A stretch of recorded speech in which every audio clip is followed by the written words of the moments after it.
കാരണം രോഗസൗഖ്യമില്ലാതെ ദൈവസഭ മുന്നോട്ട് പോകുകയില്ല.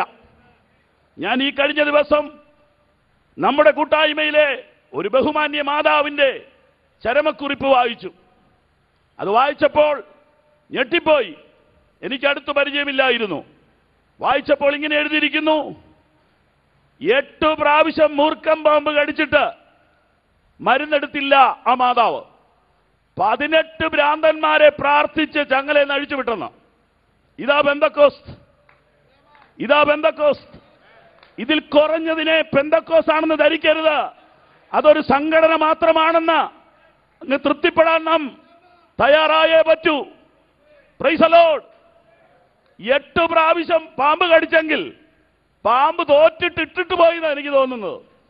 മൂർഖം പാമ്പ് പോലും തോറ്റിട്ടിട്ടിട്ട് പോയ മാർഗമാ പെന്തക്കോസ് എന്നുള്ള കാര്യം ആർക്കെങ്കിലും അറിയാമോ? Praise the lord, praise the lord. ചങ്ങലയിൽ കിടന്നവനെ അഴിച്ചുവിടാനുള്ള ഗഡ്സ്, അതിനുള്ള ചങ്കൂറ്റം അഭിഷേകമുള്ളവർക്കേ പറ്റത്തുള്ളൂ. പഠനം കൊണ്ട് ഇവിടെയൊന്നും നടക്കത്തില്ല. Praise the lord. വേദവിദ്യാഭ്യാസവും സെക്കുലർ വിദ്യാഭ്യാസവും ദൈവം നമുക്ക് തന്നു. പക്ഷേ സമൂഹത്തിലെ തകർന്ന മനുഷ്യന്റെ പ്രശ്നത്തിന് നേരെ യേശുവിന്റെ നാമത്തിൽ കൈനീട്ടി പ്രാർത്ഥിക്കുവാൻ ആളുകൾ കുറഞ്ഞുപോയോ എന്ന് സംശയമുണ്ട്. ഒരു യോഗം നടത്തിയാൽ തീരുന്ന സമയത്ത് രോഗികളെ പ്രാർത്ഥിക്കാൻ വിളിക്കുന്ന പതിവ് പോലും പലയിടത്തും ഇല്ലാതെയായിരിക്കുന്നു. രോഗികൾ പ്രാർത്ഥിക്കാൻ വന്നാൽ സ്ഥലം വിടുന്ന രീതിയും പല സ്ഥലങ്ങളിലും വന്നിരിക്കുന്നു. യേശു അന്ന് രാത്രി നാനാവ്യാധികളാൽ വലഞ്ഞിരുന്നവരെ സൗഖ്യമാക്കി, ഭൂതങ്ങളെ പുറത്താക്കി. ഒരൊറ്റ ഭൂതം ഒരു രാത്രിയിൽ ഇളകിയാൽ അന്ന് 9 മണിക്ക് ആശീർവാദം നടക്കുകയില്ല, 10 നടക്കുകയില്ല. ആശീർവാദം പിന്നെ നടക്കാം, ഭൂതം ഇറങ്ങട്ടെ എന്നുള്ളതാവും പിന്നെ ചിന്ത. ഇത് നേരിട്ട് കാണുമ്പോൾ നമുക്കറിയാം. ഉറക്കം തൂങ്ങിയും ചാരി തളർന്നൊക്കെ ഇരിക്കുന്ന ആളുകളൊക്കെ രക്തം ചെയ്യാൻ പറയാൻ തുടങ്ങും ഭൂതം ഇളകാവെങ്കിൽ. കാരണം അവർക്കത് ആത്മീയം കൊണ്ടല്ല, ഈ സാധനം അവരുടെ മേത്ത് കയറാതിരിക്കാനാ. സ്തോത്രം. ഇടയ്ക്കിടയ്ക്ക് ഓരോന്നിളകുന്നത് നല്ലതാ. പെന്തക്കോസ് ഏതാണെന്നൊന്ന് അറിയാമല്ലോ, പെന്തക്കോസ് എന്താണെന്നൊന്ന് അറിയാമല്ലോ. കാലം മാറിപ്പോയി. നമുക്ക് മടങ്ങി വരണമെങ്കിൽ നാം പ്രാർത്ഥനയുടെ അനുഭവത്തിലേക്ക് വരണം. Price the Lord. ഭൂതങ്ങളുടെ നേരെ കൈനീട്ടാൻ പ്രാർത്ഥിക്കുന്നവന് കഴിയും, അല്ലാത്തവന് കഴിയില്ല. അവൻ അടുത്ത വണ്ടിയെ കയറി സ്ഥലം വിടും. Price the lord. യേശു അന്ന് രാത്രി അനേകം ഭൂതങ്ങളെ പുറത്താക്കി. Price the Lord. പ്രിയപ്പെട്ടവരെ, ഇതായിരുന്നു നമ്മുടെ മുദ്രാവാക്യം. ഇതിനു വേണ്ടിയായിരുന്നു നാം ഇറങ്ങിയത്. ഇതിൽ കുറഞ്ഞതുകൊണ്ട് തൃപ്തിപ്പെടരുത്. ഇതിന് ദൈവശക്തി കൂടാതെ സാധ്യമല്ല. അതിന് പ്രാർത്ഥനാ മുറിയിൽ ഇരിക്കുന്നവർക്ക് അത് കഴിയൂ. അതിനാഗ്രഹമുണ്ടെങ്കിൽ പ്രാർത്ഥന തുടങ്ങിക്കോ. ഇപ്പോ ഉള്ള വിദ്യാഭ്യാസം മതി, ഇപ്പോ ഉള്ള വലിപ്പം മതി ഹാളിന്, ഇപ്പോ ഉള്ള ആരോഗ്യം മതി, ഇപ്പോ ഉള്ള സൗന്ദര്യം മതി, ഇപ്പോൾ ഉള്ള ഓർഡിനേഷൻ മതി. പ്രാർത്ഥനാ മുറിയിലേക്ക് കടക്കൂ. നീ ഇന്ന് വരെ കണ്ടിട്ടില്ലാത്ത ശക്തി ദൈവം നിന്റെ ശിരസിന്മേൽ പകരും. നീ ആള് മാറിയവനെ പോലെ എഴുന്നേൽക്കും. അങ്ങനെ രാത്രിയിൽ ഒരു പോളക്കണ്ണടച്ച് കാണുകയല്ല, വെളുപ്പിനെ വല്ല ഇച്ചിരി നേരം കിടന്ന് കാണും. ഈ ഭാഗം വായിക്കുന്ന ഉടനെ നിങ്ങൾ മനസ്സിൽ യേശു ദൈവമല്ല എന്ന് പറയും. അത് പറയരുത്. ഇവിടെ പൂർണ്ണ മനുഷ്യനായ ക്രിസ്തുവിനെ മർക്കോസ് അവതരിപ്പിക്കുന്നത്. അവൻ അല്പനേരം കിടന്നിട്ടുണ്ടാവും. നന്നാ രാവിലെ ഇരുട്ടുള്ളപ്പോൾ അവൻ എഴുന്നേറ്റ് പ്രാർത്ഥിപ്പാൻ നിർജ്ജന സ്ഥലത്തേക്ക് പോയി. ഞാൻ ആ വാക്യം വായിക്കുന്നു. അതികാലത്ത് ഇരുട്ടോടെ അവൻ എഴുന്നേറ്റ് പുറപ്പെട്ട് നിർജ്ജന സ്ഥലത്ത് എന്ന് പ്രാർത്ഥിച്ചു. ഞാൻ പലയിടത്തും ഈ വാക്യം വിശദീകരിച്ചിട്ടുണ്ട്. ഒന്നുകൂടെ വിശദീകരിക്കുക. അതികാലത്ത് എന്ന് പറഞ്ഞ ഇരുട്ടോടെ എന്ന് പറഞ്ഞത് 7 മണി അല്ലെന്ന് അറിയാൻ വേണ്ടിയാ. പ്രഭാത ഗീതങ്ങൾ മിക്കവാറും അപ്രത്യക്ഷപ്പെടാൻ പോവുകയാണ്. ആർക്കും പാടാൻ നേരെയില്ല. കാരണം 8 മണിക്ക് എഴുന്നേറ്റ് അതിരാവിലെ തിരുസന്നിധി പാടാൻ പറ്റുമോ? അവൻ എഴുന്നേറ്റു. പുറപ്പെട്ടു എന്ന് പറഞ്ഞാൽ കട്ടിലിരുന്നുകൊണ്ട് ഗ്ലോറി ഗ്ലോറി പറഞ്ഞില്ലെന്ന്. അവൻ എഴുന്നേറ്റു, പുറപ്പെട്ടു, ഒരു നിർജ്ജന സ്ഥലത്ത് ചെന്നു പ്രാർത്ഥിച്ചു. അടുത്ത വാചകം ശ്രദ്ധിച്ചോളൂ. ശീമോനും കൂടെയുള്ളവരും അവന്റെ പിന്നാലെ ചെന്നു. അവനെ കണ്ടപ്പോൾ എല്ലാവരും നിന്നെ അന്വേഷിക്കുന്നു എന്ന് പറഞ്ഞു. സ്തോത്രം. അവിടെ ഒരു നല്ല ആത്മീക ചിന്തയുള്ളത്, യേശു അതിരാവിലെ ദൈവത്തെ അന്വേഷിക്കാൻ പോയി. ആളുകൾ അവനെ അന്വേഷിച്ച് പുറകെ ചെന്നു. നീ ദൈവത്തെ അന്വേഷിക്കാമെങ്കിൽ ജനം നിന്നെ അന്വേഷിക്കും. നീ ജനത്തെ അന്വേഷിച്ചാൽ ജനം നാളെ നിന്നെ കല്ലെറിയും. നീ ദൈവത്തെ അന്വേഷിച്ചാൽ ജനം നിന്റെ പുറകെ വരും. നീ ദൈവത്തെ അന്വേഷിച്ചാൽ ജനം നിന്നെ അന്വേഷിക്കും. അവൻ അധികാലത്ത് ദൈവത്തെ അന്വേഷിച്ചു പോയി. ആൾക്കാരെല്ലാം അവനെ അന്വേഷിച്ച് പുറകെ വന്നു. ആളുകളെ കൂടെ നിർത്താൻ എന്നാ പാസ്റ്ററേ തന്ത്രം? ആളുകളെ കൂടെ നിർത്താൻ ഒറ്റ വഴിയേ ഉള്ളൂ, ദൈവത്തെ കൂടെ നിർത്തുക. ആളുകളെ കൂടെ നിർത്താൻ എന്താ മാർഗം? അവരെ ഒന്ന് പ്രോത്സാഹിപ്പിച്ചാൽ മതിയോ? അത് നല്ലതാ. എന്തെങ്കിലും ഒരു ഹെൽപ്പ് ചെയ്താലോ? അതും നല്ലതാ. രാഷ്ട്രീയ തന്ത്രങ്ങളൊന്നും ആത്മീയത്തിൽ വേണ്ട. അതെല്ലാം പൊട്ടും. ഇന്നല്ലെങ്കിൽ നാളെ പൊളിയും. ഡേറ്റ് എഴുതി വെച്ചോ, ഡേറ്റ് എഴുതി വെച്ചോ. ഞാൻ പ്രവചിച്ചു പറയുന്നു, രാഷ്ട്രീയ തന്ത്രങ്ങളൊന്നും ആത്മീയത്തിൽ വിജയിക്കില്ല. തൽക്കാലം വേണമെങ്കിൽ പിടിച്ചു നിൽക്കാം. ദൈവത്തെ അന്വേഷിച്ചാൽ ജനം നിന്റെ കൂടെ നിൽക്കും. നീ ദൈവത്തെ പ്രസാദിപ്പിച്ചാൽ ജനം നിന്റെ കൂടെ നിൽക്കും. നീ മനുഷ്യനെ പ്രസാദിപ്പിച്ചാൽ മനുഷ്യർ നിന്നെ കൈവിടും. നിന്റെ മക്കൾ അനാഥരുവാവും. Praise the lord. യേശു വളരെ മണിക്കൂറുകൾ പ്രാർത്ഥനയ്ക്കായി ചെലവഴിച്ചു. മർക്കോസ് 1:35 മുതൽ വായിച്ചേച്ച് നമ്മളൊരു സത്യം പറയണം. ഒന്നെങ്കിൽ യേശുവിന് എന്തോ കുഴപ്പമുണ്ട്, അല്ലെങ്കിൽ എനിക്കെന്തോ കുഴപ്പമുണ്ട്. ആ വാക്യം വായിച്ചു പറയണം, കർത്താവേ നീ ദൈവമല്ലേ? അതെ. നീ എന്തിനാ എത്രയും വെളുപ്പിന് എഴുന്നേറ്റത്? നീ എന്തിനാ ഒറ്റയ്ക്ക് പോയിരുന്നു ഇങ്ങനെ പുറകുറുക്കുന്നേ?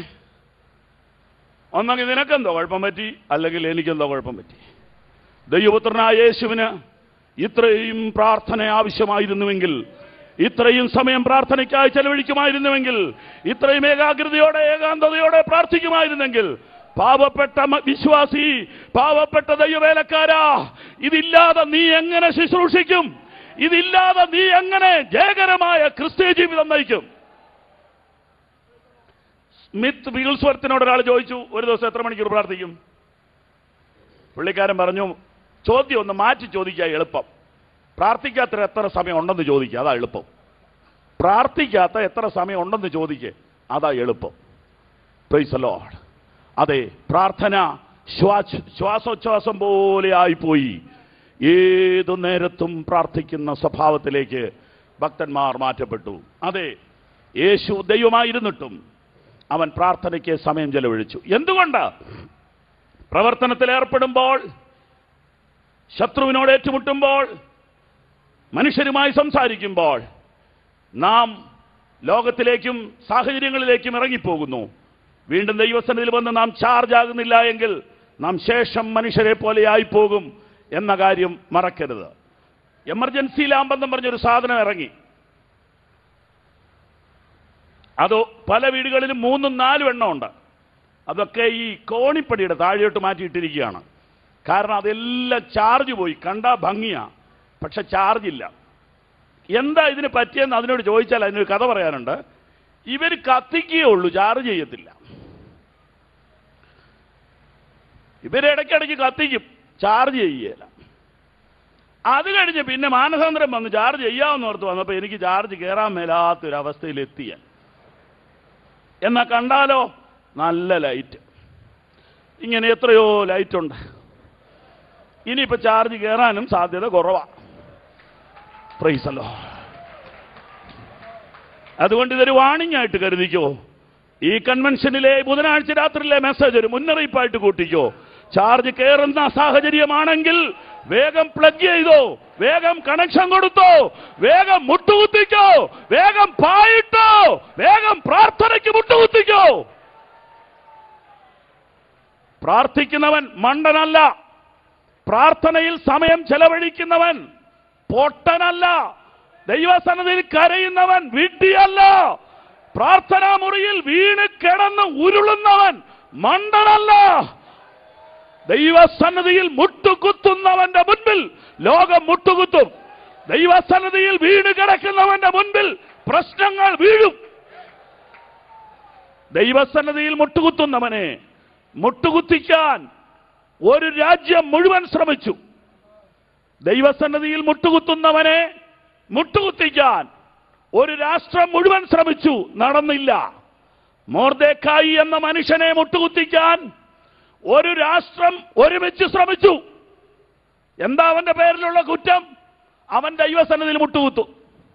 അതുകൊണ്ട് തന്നെ അവൻ മനുഷ്യരുടെ മുമ്പിൽ മുട്ടുകുത്തുകയില്ല, ബഹുമാനിക്കും, മുട്ടുകുത്തുകയില്ല.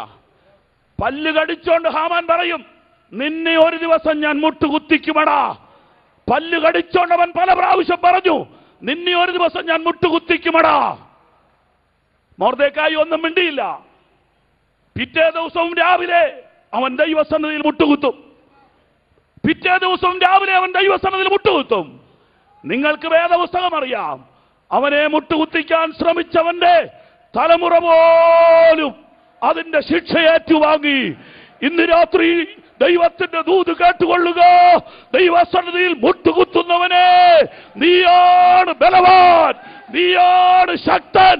നിന്റെ മുട്ടുകുത്തിപ്പാൻ ആർക്കും കഴിയുകയില്ല. കാലം മാറുന്ന കണ്ടോണ്ട് നമ്മുടെ തത്വങ്ങൾ മാറ്റണ്ട. പ്രാർത്ഥനയ്ക്ക് സമയമെടുത്തോളൂ. നിന്റെ പ്രശ്നത്തിന് പരിഹാരമുണ്ട് നിശ്ചയം.